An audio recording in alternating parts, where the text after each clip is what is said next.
Olá, pessoal, tudo bem? Meu nome é Patrícia Forestieri, eu sou fisioterapeuta, eu tenho 19 anos de formada, sou formada pela Unip, depois eu fiz uma pós-graduação em fisioterapia motora e neurologia pela Unifesp, aí lá eu descobri minha paixão pela fisioterapia hospitalar, acabei me especializando em fisioterapia em cardiologia, e aí segui minha carreira dentro da cardio, principalmente voltado para pacientes hospitalizados, trabalhando em UTI de cirurgia cardíaca e de cardiologia clínica. Fiz o meu mestrado em cardiologia também na Unifesp e trabalhei ao longo desses anos todos em vários hospitais, tanto públicos quanto privados daqui da cidade de São Paulo. Trabalhei como preceptora e supervisora de estágios de algumas pós-graduações. E agora, nesses tempos de pandemia do Covid-19, eu voltei a trabalhar no Hospital São Camilo, que foi um hospital onde eu trabalhei durante muitos anos, numa UTI para atendimento ao paciente com Covid-19, e lá eu fiquei, então, durante um período de pandemia, atuando como fisioterapeuta provisória na assistência aos pacientes com Covid-19. E hoje eu tenho o prazer de poder vir contar um pouquinho de como foi a minha vivência, a vivência da maioria dos fisioterapeutas, né? Eu conheço muita gente, trabalhei com muita gente ao longo desses anos e tudo que a gente foi dividindo ao longo desse período de pandemia, né? Tanto com os meus colegas que estavam lá comigo no hospital, quanto esses meus colegas que trabalhavam em outras instituições, a gente aprendendo muito um com o outro, dividindo as dificuldades, as angústias e as vitórias, né, no atendimento ao paciente com essa nova doença, né, que foi realmente um grande desafio e eu espero poder passar aí um pouquinho de tudo que eu aprendi ao longo desse tempo. Convido vocês a seguir minha página no Instagram, é @patriciaforestieri, é uma página voltada para assuntos da fisioterapia, principalmente fisioterapia hospitalar. Fique à vontade para me procurar lá, caso eu possa ajudar e ser útil em alguma coisa. Bom, então, para a gente começar a falar um pouquinho, né, do que é ser fisioterapeuta na assistência ao paciente com Covid-19 no ambiente hospitalar, eu acho que vale a gente conhecer um pouquinho, ou relembrar um pouquinho, né, do conceito do coronavírus. Lembrar que é um vírus que ele vem de uma família de vírus que causam infecções respiratórias, né? Esse novo coronavírus, que é assim chamado de novo coronavírus, foi descoberto em dezembro de 2019, mas ele é chamado de novo coronavírus porque existem outros tipos de coronavírus que foram já detectados, descobertos e que são já conhecidos em outras épocas, né? Então, temos esse aqui, que é o HCOV-22-9E, o HCOV-OC43, um outro que causa a síndrome da angústia respiratória, que atingiu principalmente a China no ano de 2002 e 2003, o HCOV-NL63, que ele vem de uma linhagem chamada tipo alfa, porque esses vírus têm linhagens diferentes e ele acomete mais crianças jovens e adultos que têm comorbidades, problemas de saúde, que já estão assim imunocomprometidos e que teve aí alguns pontos epidêmicos em 2004, mas não chegou a causar nem de perto o que a gente vê hoje, né? Temos o HK1U1, que é da linhagem A, que também teve poucos casos em 2005, e a síndrome respiratória do Oriente Médio, que deu uma epidemia também importante no ano de 2012. Então, pelo fato de já existir esses outros tipos de coronavírus, é que o atual coronavírus é chamado de novo coronavírus, né? E o que se sabe do vírus até o momento? Sabe-se que ele é um vírus que ele tem esse nome de coronavírus, porque ele tem espículas em formatos de coroa, e nessas espículas há 4 estruturas de proteínas, né? Tem 2 proteínas que parecem ser as mais importantes, porque elas parecem ser as proteínas que fazem com que o vírus consiga entrar na célula do nosso corpo com facilidade, que é a proteína N, que é responsável pela replicação viral, e a proteína E, que é uma proteína que tem sido estudada mais a fundo nos últimos meses, porque ela parece imitar a função do complexo de Golgi das nossas células e, a partir daí, facilitar com que o vírus possa ser replicado pelo nosso organismo. O coronavírus, todos da família coronavírus, mas especificamente esse coronavírus, novo coronavírus, ele tem uma facilidade muito grande de se combinar com uma enzima que nós temos no nosso corpo, que é a enzima conversora da angiotensina do tipo 2. Só para a gente relembrar um pouquinho, né? A gente tem que lembrar que a enzima conversora da angiotensina faz parte do sistema renina-angiotensina-aldosterona, que é o sistema que controla a nossa pressão arterial e várias outras funções, mas principalmente a pressão arterial, através de uma cascata de hormônios que vai fazendo com que haja vasoconstrição e reabsorção de sódio e potássio, a fim de manter o débito cardíaco adequado. Então, de uma maneira resumida, a gente tem que lembrar que a renina é excretada pelos rins quando as células da justa glomerular percebem que o débito cardíaco caiu ou possa vir a cair. E aí essa renina é excretada no sangue e entra em contato com o angiotensinogênio que é produzido no fígado. E esse angiotensinogênio, por causa dessa renina, é convertido em angiotensina 1. Essa angiotensina 1 circula pelo nosso organismo e chega até os pulmões. Lá nos pulmões, ela encontra a enzima conversora da angiotensina, que vai converter a angiotensina 1 em angiotensina 2. E aí a angiotensina 2, então, vai ter uma ação de estimular a atividade do sistema nervoso autônomo simpático, estimular a excreção de sódio e potássio, a retenção desse sódio e potássio, fazer uma importante vasoconstrição das arteríolas e também estimular a secreção de aldosterona, que vai amplificar esse efeito da angiotensina 2, fazendo ainda mais vasoconstrição das arteríolas. Nesse processo, existe a enzima conversora da angiotensina do tipo 2, a ECA do tipo 2, que é uma substância que é excretada no meio desse processo de vasoconstrição e que fica dentro do endotélio vascular, ou seja, dentro da parede mais interna dos nossos vasos sanguíneos, justamente para ajudar a fazer com que o fluxo de sangue mantenha-se normal, mantenha-se adequado. Existem estudos que têm mostrado que algumas pessoas que têm alguns tipos de doenças, como, por exemplo, hipertensão arterial sistêmica, diabetes, obesidade, elas têm um nível maior da enzima conversora da angiotensina do tipo 2, a ECA tipo 2, ou a AG2, como eu vou chamar aqui. E aí, então, por isso que essas pessoas que têm essas comorbidades seriam as pessoas do grupo de risco, porque o coronavírus, ele se liga com muita facilidade a essa AG2. Onde tem essa AG2, vai ter facilidade para o vírus entrar na célula.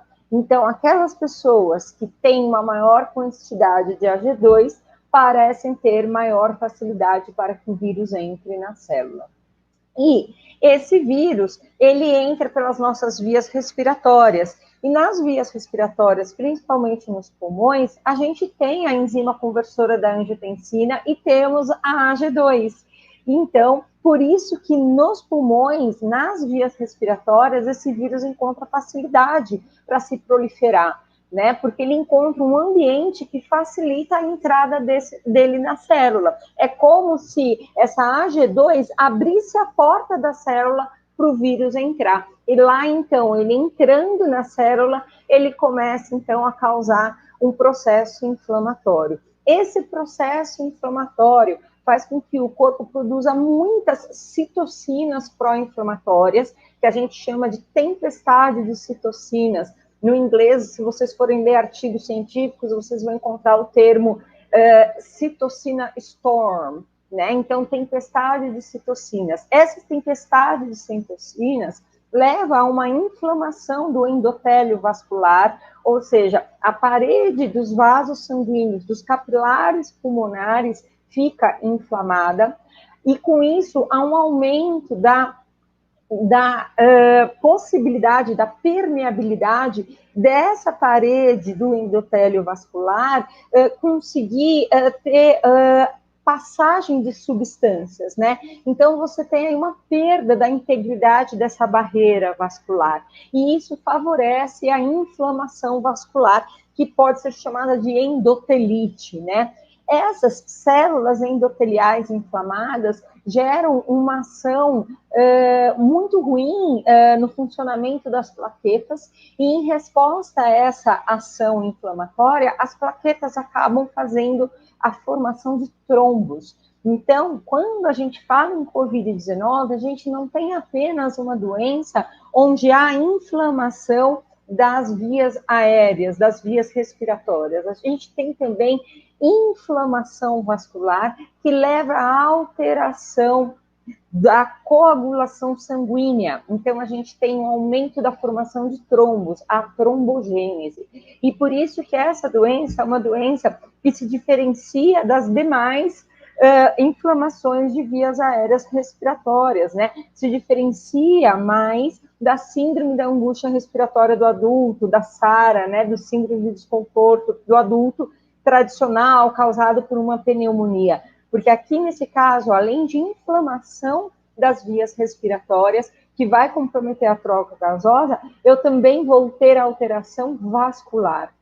Então, eu vou ter duas coisas que vão dificultar a troca gasosa, que é uma parede do alvéolo espessa devido ao aumento da barreira alvéolo-capilar devido a essa inflamação, associado a um vaso sanguíneo que tem formação de microtrombos e todo um processo inflamatório. Então, eu vou ter a alteração da ventilação, mas eu vou ter também a alteração da perfusão desse alvéolo. Então, eu tenho dois fatores que favorece o desenvolvimento de uma rápida insuficiência respiratória, muito hipoxêmica, que rapidamente evolui para uma insuficiência respiratória hipercápnica, e, portanto, um paciente que entra em franco desconforto respiratório e tem que acabar sendo internado, né? Isso tudo favorece também a dificuldade do sangue circular de maneira adequada por todo o organismo, fazendo com que haja uma tendência à vasoconstrição. Então, não é uma doença que tem apenas um processo inflamatório de vias respiratórias presentes, né? A gente tem também comprometimento da perfusão de diversos órgãos. A gente pode ter pacientes que evoluem com acidente vascular cerebral por isquemia devido à baixa perfusão do cérebro, devido ao comprometimento da perfusão cerebral, devido a essa vasoconstrição e presença de coágulos. A mesma coisa nos rins, a mesma coisa no fígado. A gente tem pacientes que, por conta do Covid-19, além do franco quadro de insuficiência respiratória, eles vão apresentar também insuficiência hepática, insuficiência renal, insuficiência esplânica, onde você tem comprometimento de baço e pâncreas. E isso tudo faz com que a gente tenha um paciente muito grave, né? Por isso que é uma doença tão peculiar e que a gente tem que compreender melhor como que funciona esse vírus, para que a gente possa conseguir ser mais assertivo no tratamento dessa doença. Esse processo de formação de trombos, esse processo de inflamação do endotélio vascular é chamado de coagulação disseminada intravascular. Então, esse processo onde há a formação de diversos coágulos pelo corpo é chamado de coagulação disseminada intravascular, que é uma característica bem típica do Covid-19. Bom, e aí, então, o que a gente encontra?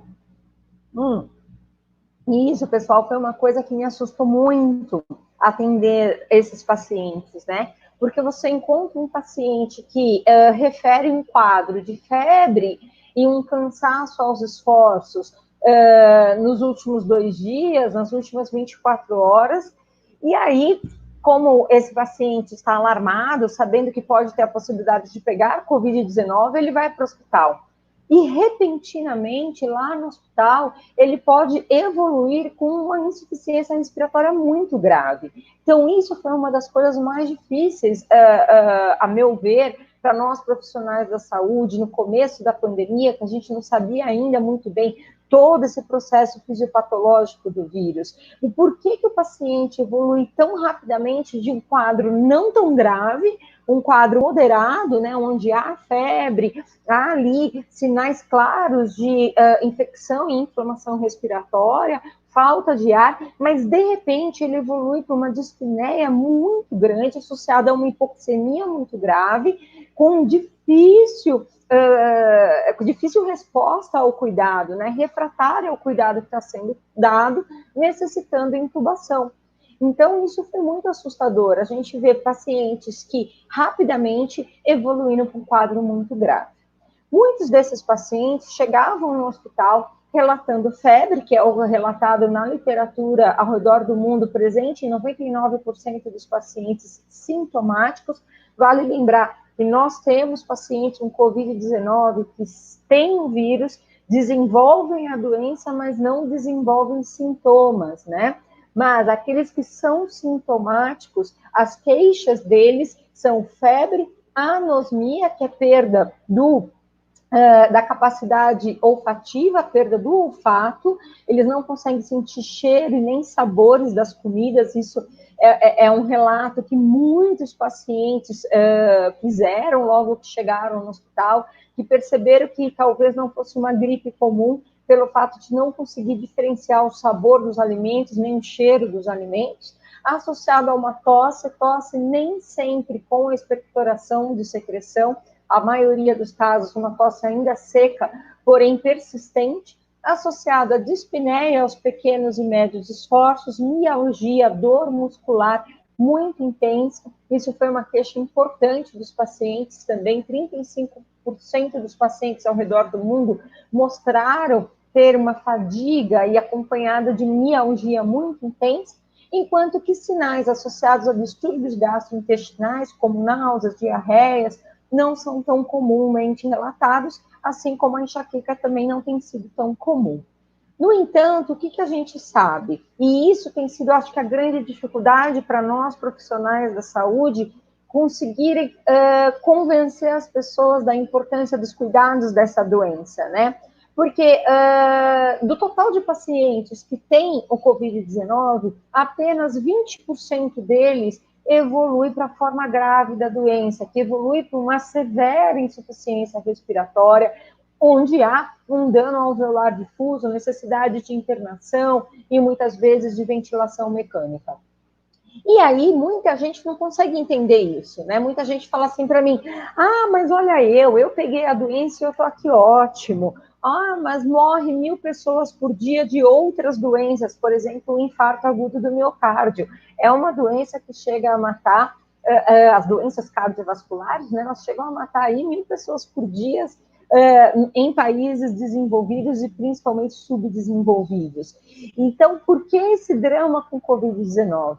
Simplesmente porque o Covid-19 é uma doença que ainda não tem cura, né? Não se sabe exatamente se o tratamento que está sendo dado está sendo suficiente para curar de fato o paciente. O paciente ele melhora, ele fica bom, mas ainda não sabemos as sequelas que essa doença pode deixar a longo prazo. E a gente já tem visto alguns pacientes se queixando de sequelas, como dispneia e fadiga, após 3, 6 meses o diagnóstico inicial.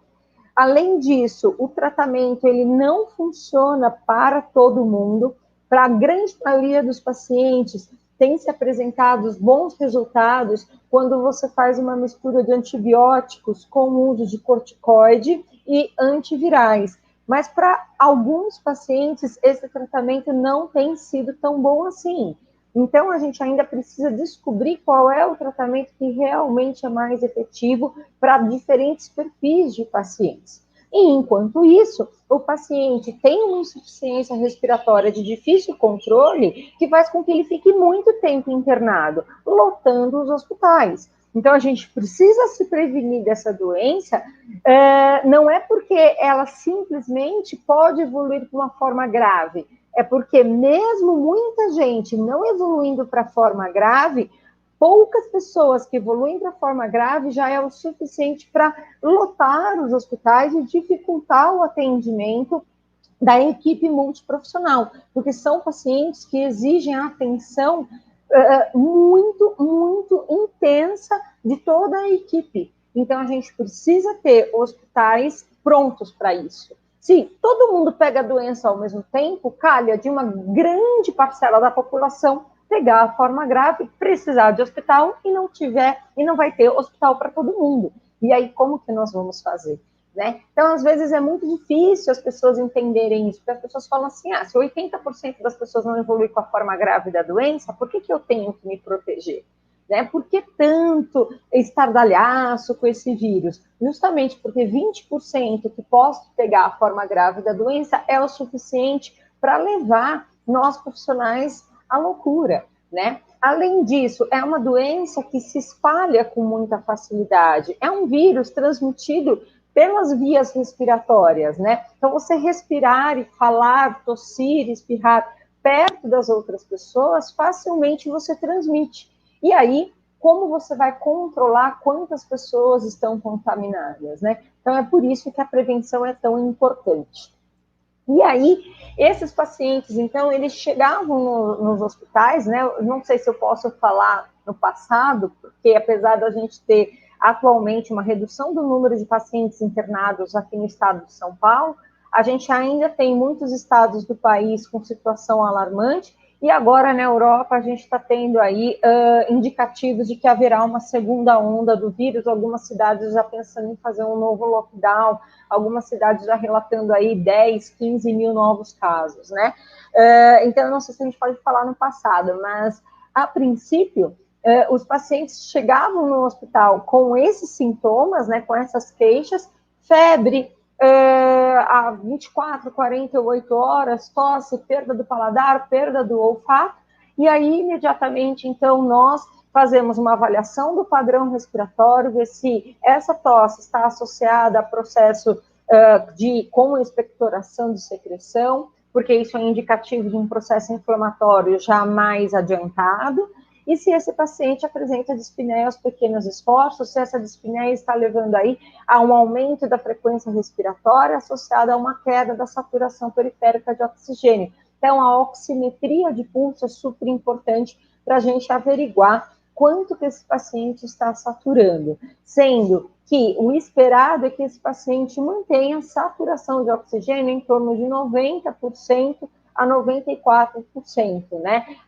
Entre 90% e 94%, isso já deixava a gente um pouco mais tranquilo.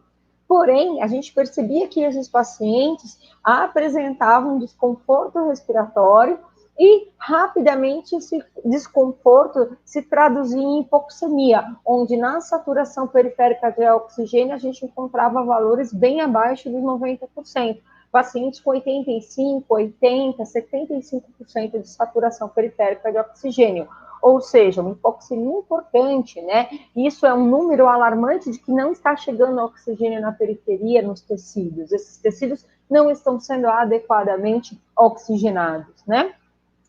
Associado a isso, a gente faz uma boa ausculta pulmonar. Deixa eu beber um pouquinho mais de água, só um minutinho. Porque a ausculta pulmonar, muitas vezes, ela vem com estertores crepitantes, indicativo do aumento da barreira alveolo-capilar por conta do aumento de líquido devido ao aumento desse processo inflamatório. Muitas vezes, estertores presentes não só na fase inspiratória, como na fase expiratória também. Em alguns casos, a gente conseguia perceber que a ausculta estava reduzida em ambas as bases, por haver uma presença ali de derrame pleural, um indicativo também de acúmulo de líquido, né, dentro desse pulmão, resultante de uma congestão, resultante desse processo inflamatório, mas um sinal muito característico era mesmo os estertores crepitantes de maneira difusa, tanto na ins quanto na is, né?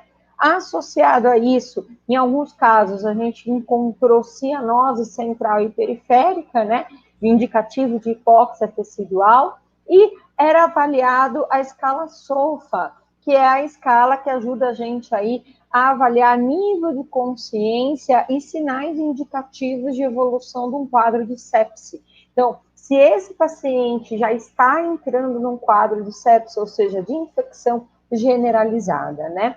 E aí, olhando todos esses sinais, ficando atento à possibilidade desse paciente evoluir com uma parada cardiorrespiratória devido ao aumento da frequência respiratória, aumento da frequência cardíaca, então imediatamente esse paciente tem que ser levado para a unidade de terapia intensiva, que isso é uma outra coisa que muita gente às vezes não entende, né? Ai, meu tio foi internado com Covid, mal chegou no hospital, ele já foi direto para a UTI e ele nem parecia estar tão grave.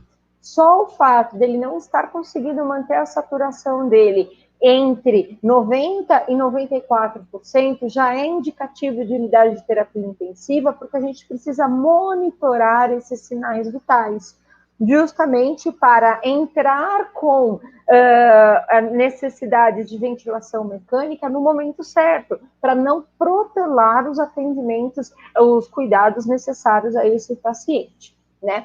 Então, a nossa abordagem inicial, na maioria dos prontos-socorros do Brasil, foi essa: ficar de olho na oximetria de pulso, na frequência respiratória, imediatamente já coletar os exames de sangue. Nos exames de sangue, a gasometria arterial é de suma importância para a gente poder avaliar a troca gasosa, raio-x de tórax e tomografia de tórax, que mais adiante eu vou falar um pouquinho, e a gente avalia também outros sinais para conhecer como que está o organismo desse paciente. Ureia e creatinina, que são indicadores de função renal, glicemia, bilirrubina, que são indicadores de função hepática, né? O hemograma completo, porque a gente percebe que esse vírus, ele tende a fazer com que o paciente evolua com uma leucopenia, que é uma redução da quantidade de leucócitos, associada a um aumento de neutrófilos devido ao aumento do processo inflamatório.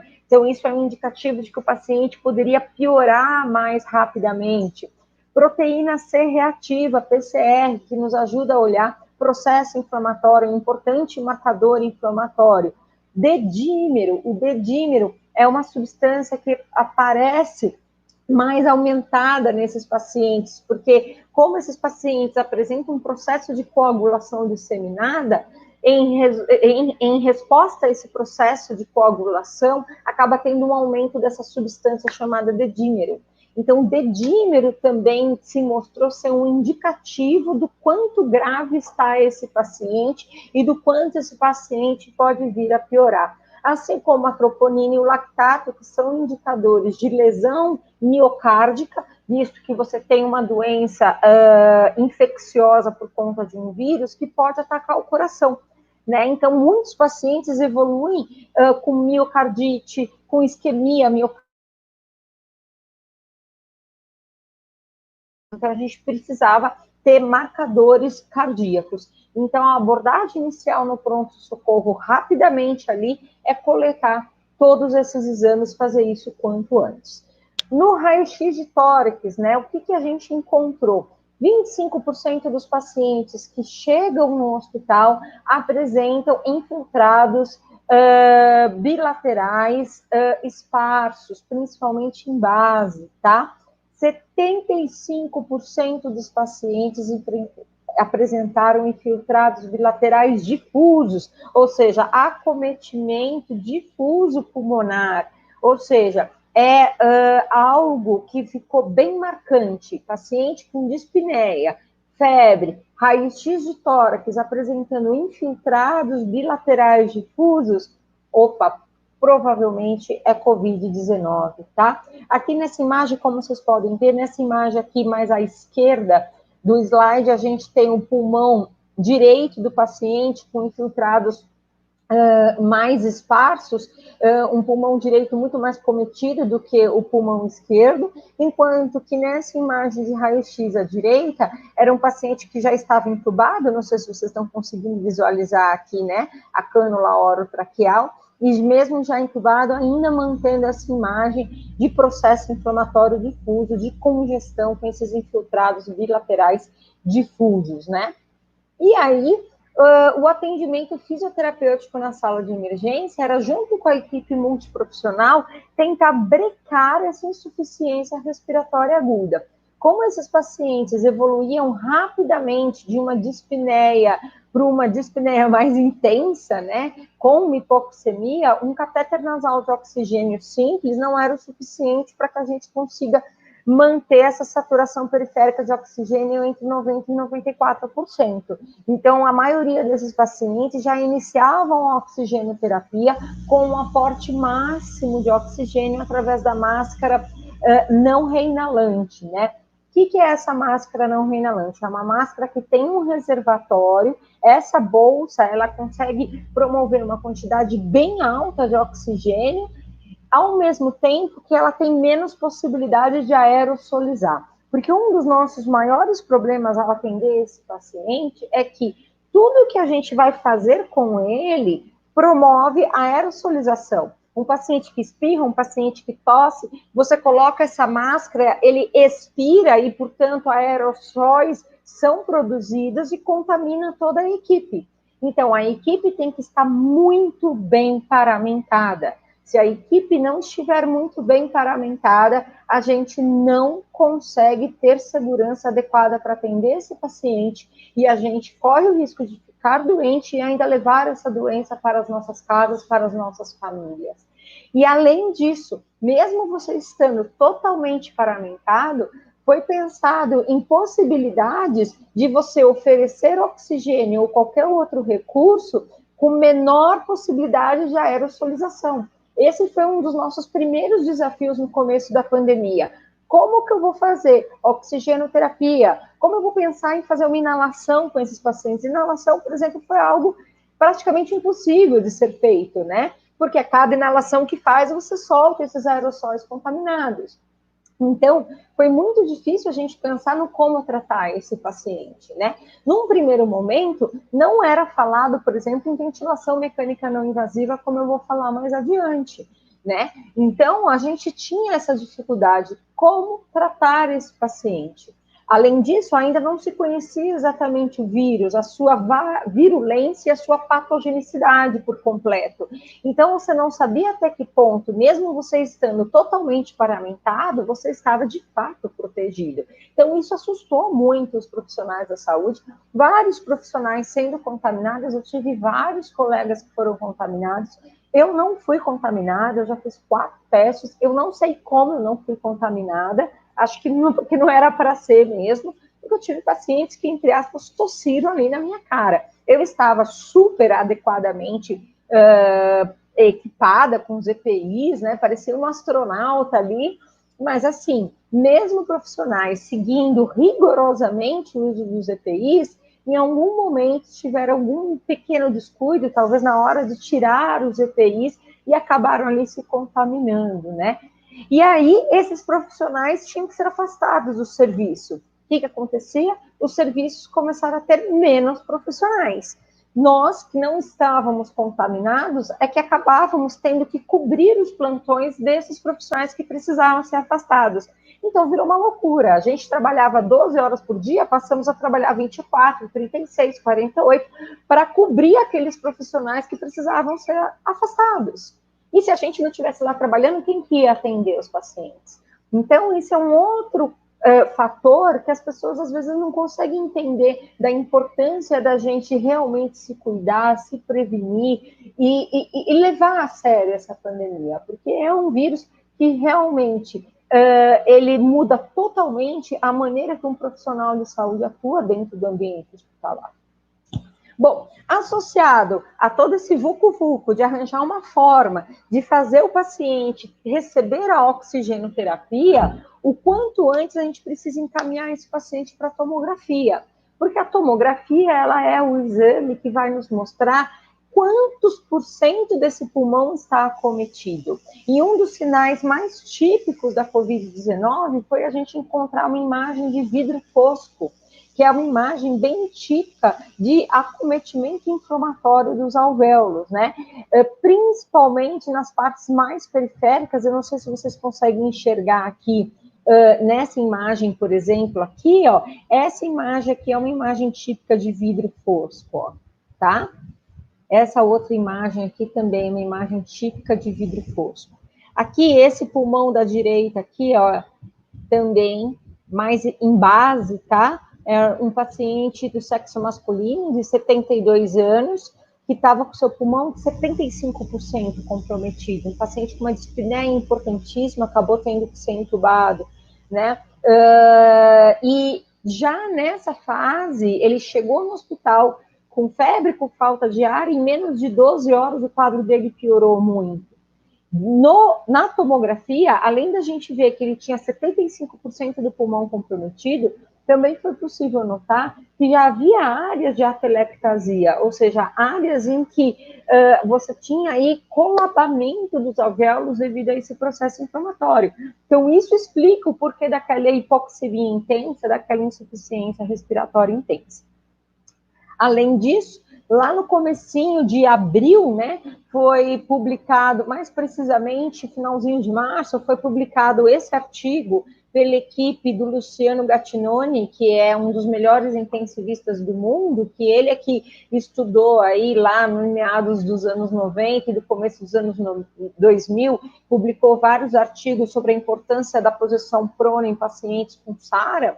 E ele publicou esse artigo, o Gattinoni, então, e a equipe dele, falando que existem 2 tipos de comprometimento respiratório do paciente com Covid-19. E isso aqui foi um alívio um pouco para nós, profissionais da saúde, porque a partir daqui a gente começou a ter um pouquinho mais de direcionamento de como tratar esse paciente.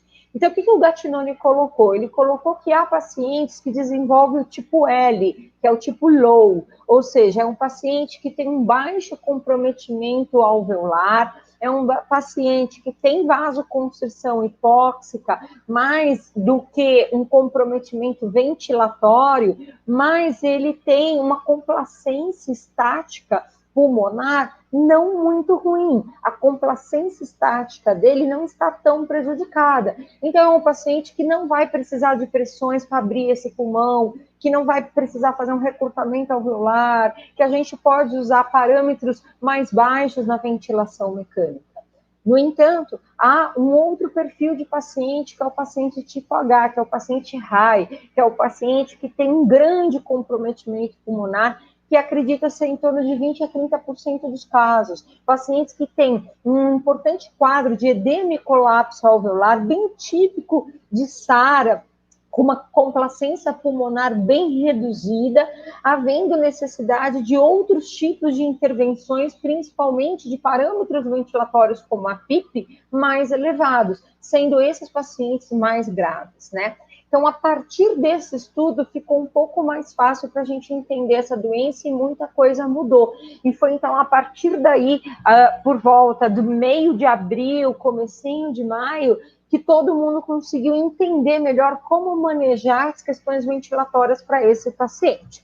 Associado a isso, a gente viu que esse paciente acabava tendo que ir para o tubo, porque você não podia fazer ventilação mecânica não invasiva nesse paciente. Primeiro, porque a insuficiência respiratória que ele apresentava era muito grave, então a ventilação não invasiva não dava conta, tinha que intubar. Segundo, porque a ventilação não invasiva aerosoliza. E aí, então, todo mundo percebeu que, então, com esse paciente, uma das melhores maneiras da gente dar um suporte ventilatório para ele é através do catéter nasal de alto fluxo.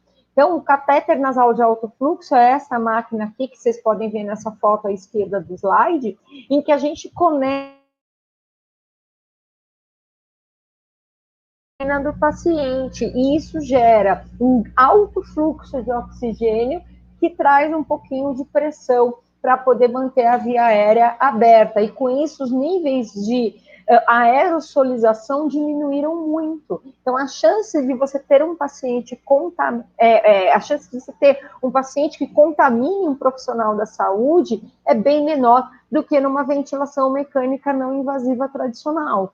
Então, isso já foi um alívio também para os profissionais. Olha, a gente conseguiu manejar essa insuficiência respiratória sem todo mundo correr o risco. Então, isso já foi um outro fator que deu um alívio para a gente.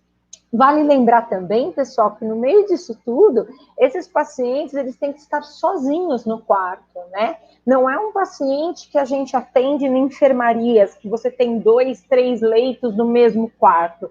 Não, esses pacientes, para eles serem atendidos, os hospitais tiveram que se adaptar. Eram pacientes que tinham que ficar sozinhos num determinado ambiente para que não contaminem outros pacientes. É óbvio que que isso foi praticamente impossível de se conseguir na maioria dos países, né? Onde você vai conseguir hospital que tem um espaço para atender todo mundo, né, de maneira isolada. Então, por isso que foi muito difícil a gente conseguir controlar a disseminação da doença dentro do ambiente hospitalar. Outra coisa muito importante foi que as equipes italianas, assim como outros países da Europa, não só a Itália, mas principalmente a Itália, né, eles usavam esse capacete, né, que é o chamado helmet, que é o capacete de ventilação mecânica não invasiva, que não é algo novo, não é algo apenas para a Covid-19, é algo que quem é fisioterapeuta da minha geração sabe que isso sempre foi uma utopia para a gente, né? A gente sempre quis trabalhar com isso. Eu até fiz uma live essa semana com o Marcos, que é um fisioterapeuta expert no assunto, que a gente sempre falava, puxa vida, isso para o paciente com DPOC é tão legal, para o paciente com insuficiência cardíaca, isso deve ser tão legal. Aqui no Brasil isso nunca vai chegar. Por fim, uma das coisas boas da pandemia é que os resultados do uso desse capacete são tão bons, porque você faz uma ventilação não invasiva com menor índice de aerosolização e o paciente não vai para o tubo, ela realmente resolve a insuficiência respiratória do paciente, que aqui no Brasil, então, a equipe do engenheiro Guilherme Thiago de Souza, da empresa Robores, conseguiram produzir esse capacete, que aqui no Brasil é chamado de BRIC, bolha de respiração individual controlada. Então, essa bolha, você conecta ela com o ventilador mecânico ou até mesmo num gerador de fluxo, numa máquina de CPAP, de BIPAP. Enfim, ela é de fácil conexão, você não precisa ter um ventilador específico, uma marca específica, não precisa estar num hospital chique, nada disso. Ela é uma bolha que você veste o paciente, conecta ela na ventilação mecânica e aí, então, ela ventila o paciente, melhora as trocas gasosas com menor risco de aerosolização, porque ela não tem fugas, ela reduz ao máximo a possibilidade de fugas. Não traz lesão para o rosto do paciente, pode ser aplicada, usada, mesmo naquele paciente que faz uso de sonda nasointeral, que faz uso de catéter de jugular, catéter venoso, ou seja, mesmo um paciente que está muito invadido, pode fazer uso desse tipo de interface de ventilação mecânica não invasiva. Então, a chegada disso aqui no Brasil tem mudado muito o aporte que a gente dá para os pacientes com Covid-19, e isso foi o que salvou muitos pacientes, principalmente na Itália, né? Então, hoje a gente tem um pouquinho mais de segurança para atender o paciente com Covid, porque a gente tem melhor entendimento da doença e temos melhor entendimento de quais instrumentos usar e temos melhor acesso aos melhores instrumentos para esse paciente. Então, hoje está muito mais fácil atender esse paciente do que quando a pandemia começou. Vale lembrar que, apesar do paciente estar em ventilação mecânica não invasiva, seja com catéter nasal de alto fluxo ou com helmet, a gente deve ficar de olho nos critérios de intubação. A gente não pode protelar a intubação, porque você protelar a intubação, você manter o paciente fazendo um esforço respiratório, leva a lesão pulmonar. Então, isso foi uma coisa também muito difícil, porque, assim, a gente não quer sair intubando as pessoas por aí, né? Quanto menos a gente invadir os pacientes, melhor. Mas, por outro lado, se eu protelar a intubação, eu também trago lesão para esse pulmão, né? Então, não foi tão simples assim a gente conseguir determinar com a equipe multiprofissional que, olha, não está mais na hora da gente continuar segurando esse paciente na VNI. A VNI não dá mais. Tá? Ele chegou num ponto que ele está invertendo o padrão respiratório, né? Então, isso no começo também foi muito difícil, as equipes se entenderem de que, olha, não dá mais, precisamos intubar esse paciente. Então, quando a gente encontra o paciente com mais de 40 minutos, 1 hora, no máximo 2 horas de ventilação mecânica não invasiva, sem mudança de padrão respiratório, invertendo o padrão respiratório, com sinais de fadiga respiratória, apresentando hipoxemia tanto na gasometria quanto na oximetria de pulso, não tem jeito, a gente precisa intubar. E aí a ventilação mecânica com esse paciente não é fácil, né? Claro que não, porque é um paciente que a gente precisa primeiro deixar ele em modos controlados, para que a gente possa conseguir fazer todos os cálculos de mecânica. Não é um paciente com um fisioterapeuta que sabe apertar botão de ventilador, vai conseguir atender com facilidade. É um paciente que precisa de um fisioterapeuta que, de fato, conheça a ventilação mecânica. Você precisa fazer os cálculos de mecânica para poder, de fato, ventilar esse paciente da maneira correta, porque é um paciente que está com o pulmão muito inflamado e tem uma troca gasosa muito ruim por conta do acometimento também do endotélio vascular pulmonar, né? Óbvio que muita gente, né, tem suas preferências. Eu prefiro ventilar a pressão, eu prefiro ventilar volume. Tanto faz. A modalidade ventilatória, ela não tem uma supremacia uma sobre a outra. Isso daí depende da avaliação clínica que você faz do paciente. Então, eu volto a repetir. Você precisa fazer a avaliação da mecânica ventilatória, porque é a mecânica ventilatória que vai fazer você definir se para aquele paciente é melhor ventilar a pressão ou a volume. De uma maneira geral, a maior parte dos pacientes com Covid-19 a gente acabava ventilando a volume, justamente porque a volume a gente consegue deixar já tudo pronto para os cálculos de mecânica. E aí, então, fazer a ventilação mecânica em modalidade com protetor, estratégia protetora, baixos volumes correntes, FO2 não muito alta, porque FO2 alta é lesiva para o pulmão, apenas o suficiente para manter a saturação entre 90% e 94%, né? E fazer o cálculo constante de complacência estática e driving pressure, que é aquela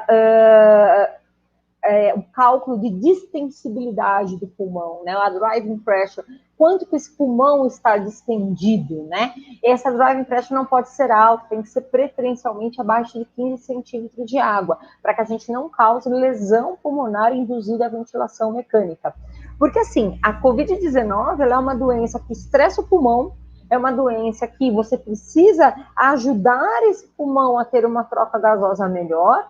No entanto, justamente nesse momento que o pulmão está estressado, a única forma de você ajudar esse pulmão é estressando ele ainda mais, colocando um tubo, colocando pressões, mudando toda a maneira que o nosso corpo funciona, invertendo toda a nossa maneira de respirar, né? Então, você tem que saber o que você está fazendo. Então, manejar esse paciente não é fácil, é preciso ter muita interação com a equipe multiprofissional e precisa conhecer, de fato, os parâmetros ventilatórios frente à mecânica daquele paciente. Senão, a chance de você fazer iatrogenia é muito grande. Então, é realmente um desafio atender esses pacientes. Boa parte desses pacientes, a gente não consegue manter uma relação PA2 e FO2 adequado, ou seja, o que mostra para a gente que a troca gasosa desse paciente é muito ruim. Então, mesmo ele já estando em ventilação mecânica, a troca gasosa dele é ruim. Então, o jeito era pronar esses pacientes. Pronar os pacientes, deixar em decúbito ventral, também é outro grande desafio. A gente precisa ali de uma equipe muito grande, uma equipe muito bem treinada. São pacientes que muitas vezes estão recebendo diversos medicamentos, né, de maneira intravenosa. Então, é sedativo, é droga vasoativa, é paciente que pode ter uma instabilidade hemodinâmica. Então, exige todo um cuidado, não era fácil. Muitos pacientes obesos, o paciente obeso é ainda mais difícil da gente conseguir posicioná-lo na posição prona de maneira adequada, os coxins têm que ser colocados de maneira adequada, a gente tem que evitar úlceras de pressão, o paciente tem que se manter na posição prona por pelo menos 16 horas, e você fazer a troca desse paciente, a higiene desse paciente, fazer todo o cuidado em relação à ventilação mecânica com esse paciente na posição prona não é fácil. Então, foi um grande desafio, porque às vezes a gente tinha que pegar um plantão de 12 horas com 15, 20 pacientes pronados. Isso é muito desafiador, né? E desses 15, 20 pacientes pronados, são pacientes que a todo momento a gente tinha que ir lá e fazer todo o cálculo de mecânica, a todo momento mudar os parâmetros ventilatórios, fazer novos ajustes. Então, são pacientes muito trabalhosos, não só para o fisioterapeuta, mas para toda a equipe multiprofissional. Então, foi realmente muito desafiador atender esses pacientes principalmente mais no começo da pandemia, até o mês de maio, como eu falei para vocês, onde a gente ainda estava descobrindo como que funciona aí o desenvolvimento do processo inflamatório do vírus e quais os tratamentos que realmente podem ajudar. E aí, no mês de junho, começaram a sair estudos, né, nas grandes revistas, na New England, na Lancet, na Nature, mostrando resultados excelentes com pacientes que eram tratados com corticoide, dexametasona. E aí, os pacientes começaram a apresentar algumas melhoras, e a gente foi vendo muitos pacientes que tinham um longo período de doença, ficavam muito tempo internados, entubados, mas acabavam melhorando. E aí, então, a gente fazia o desmame da ventilação mecânica. Uma outra característica é que nesses pacientes o desmame da ventilação mecânica não pode ser feito com o tubo T, porque o tubo T traz aerosolização, traz contaminação da equipe, né? Então, a gente só fazia o teste de respiração espontânea com pressão de suporte em parâmetros mínimos, e aí, se tudo estiver dentro dos critérios, a gente estubava com tranquilidade.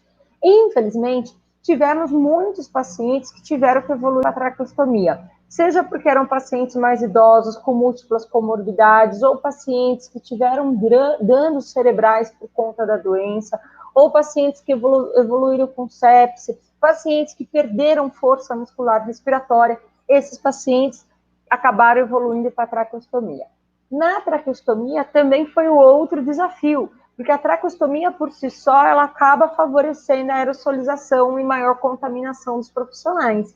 Então, a gente teve que lançar mão de outros recursos, como, por exemplo, esse filtro, que é um filtro específico para o paciente traqueostomizado, para que não houvesse essa aerosolização e que os profissionais pudessem cuidar desses pacientes sem correr o risco de se contaminar.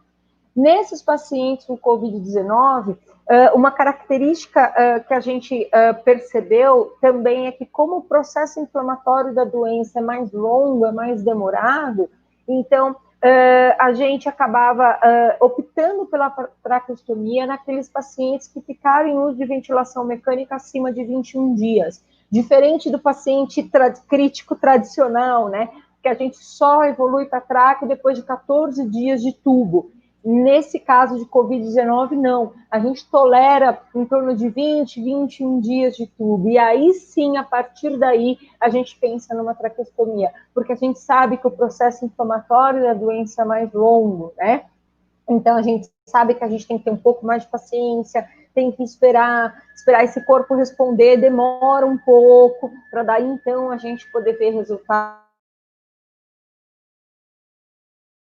Uma coisa vale para a mobilização precoce. Quem trabalha com paciente crítico sabe que não podemos deixar o paciente crítico deitado na cama, não podemos deixar o paciente crítico à mercê do imobilismo. O imobilismo é danoso para o diafragma, é danoso para o pulmão, traz maior tendência de trombose venosa profunda, só traz problemas para o nosso paciente crítico. Então, quanto antes a gente mobilizar os nossos pacientes, melhor. Porém, o paciente com Covid-19 já não foi possível a gente fazer a mobilização precoce, tão precoce assim como nós gostaríamos, porque eram pacientes que precisavam ficar mais tempo com sedação profunda, mais tempo curarizados, mais tempo na posição prona, pacientes com essa possibilidade de trombos disseminados, o que poderia facilitar a gente acabar deslocando algum trombo. Então, com esses pacientes, infelizmente, a gente acabou demorando um pouquinho para conseguir mobilizá-los precocemente. Em consequência disso, o que a gente tem? A gente tem pacientes que saíram do hospital mais fracos, pacientes que saíram do hospital precisando de fisioterapia por mais tempo após a alta hospitalar, pacientes que evoluíram com o que a gente chama de síndrome após UTI. Esses pacientes com Covid-19 que ficaram internados realmente são pacientes que têm apresentado, no mínimo, uma fraqueza muscular, até alguns que não conseguiram sair do hospital com capacidade de deambulação, como eles tinham antes da internação. Né? Então, isso foi, acho que, um grande desafio. Eu, por exemplo, que adoro fazer a mobilização precoce, mobilizei muitos pacientes muito graves, de repente, estar dentro de uma UTI, onde não podia mexer os pacientes, porque eles não tinham condições adequadas para isso, foi bem esquisito. é como se eu estivesse fazendo o meu trabalho pela metade, né? Eu não sou só ventilação mecânica, eu sou também mobilização, também fisioterapia motora. Mas com esses pacientes a gente teve que ter um pouco mais desse cuidado, um pouco mais desse olhar de que nem todo paciente COVID-19 a gente conseguiria mobilizar precocemente. Então isso foi um grande aprendizado também e ainda seguimos aprendendo muito sobre esse paciente, né? O que tem sido útil é a eletroestimulação muscular periférica, que é uma ferramenta usada naquele paciente crítico que a gente não pode mexer, porque ele está muito grave. No paciente com COVID-19, tem sido uma solução para evitar a perda muscular proveniente do imobilismo, proveniente do uso constante de corticoide e de bloqueador neuromuscular. Porém, ainda não há nenhum estudo que mostre de fato seus efeitos nesse perfil de pacientes, mas na clínica a gente viu que se mostrou seguro e parece ser eficiente. Vamos aguardar aí os próximos estudos que serão publicados para saber mais um pouquinho aí do que poder fazer ou não com o paciente nessa questão da mobilização. E é isso, pessoal. Essa é um pouquinho da minha experiência. Eu tenho muita coisa para falar, como vocês podem perceber. Se deixar, eu fico aqui falando. Eu nem sei por quanto tempo eu estou aqui falando. Eu espero que ter matado um pouquinho a curiosidade de vocês do que é atender esse paciente com Covid-19. Uma coisa eu falo para vocês, que esses pacientes com Covid-19 fez com que a gente tenha que lembrar de estudar o tempo todo, a importância dos estudos, né? Esse paciente com Covid-19, acho que fez todo profissional, aquele profissional que tinha perdido um pouco o hábito de estudar todo dia, ele precisou voltar a ter esse hábito. Então, acho que a Covid-19, ela veio para mostrar isso para os profissionais da saúde, que a gente nunca sabe tudo, que a gente está sempre aprendendo, reaprendendo, se reinventando, e sentar, estudar, ler, é fundamental para que a gente possa acertar no atendimento ao nosso paciente. Então, acho que esse é que tem sido o nosso maior aprendizado, ter mais humildade, né?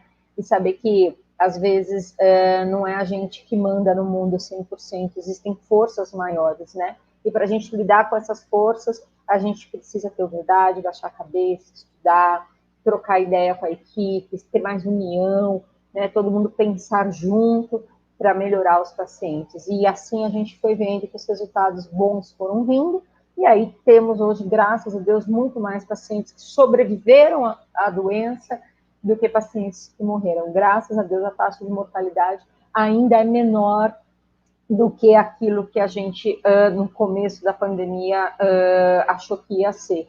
Graças a essa união, a esse estudo, esse aprendizado em conjunto que todas as equipes tiveram. E é isso. Tá bom, pessoal? Espero que vocês tenham gostado. Fique à vontade para me procurar. Um grande beijo a todos.